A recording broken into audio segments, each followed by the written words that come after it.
அதாவது வெளிப்படையாக சொல்கிறேன், நல்லா நீண்ட நேரம் தாமதத்தில் ஈடுபட வேணும்னா இந்த டிப்ஸை பயன்படுத்திக்கங்க.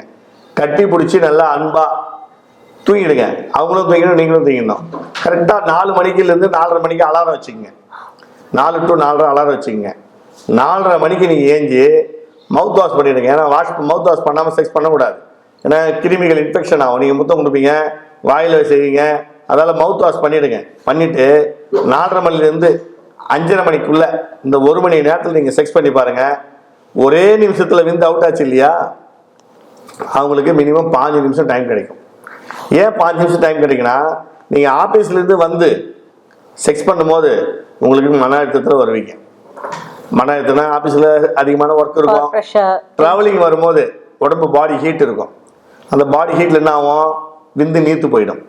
விந்து நீத்து போச்சுன்னா வச்ச உடனே தான் லீக் ஆகும். அதால் நீங்கள் அந்த ஆஃபீஸில் வரும்போது பாடி ஹீட்டாக இருக்கும். நான் சொன்ன வந்து குளிச்சுட்டு டிஃபன் பண்ணிவிட்டு படுத்து தூங்கும் போது என்ன ஆகுதுன்னா உங்கள் பாடி ஹீட்டு தணிஞ்சிடும். விந்து வந்து தண்ணி மாதிரி இருக்கிறது கெட்டியாகிடும்.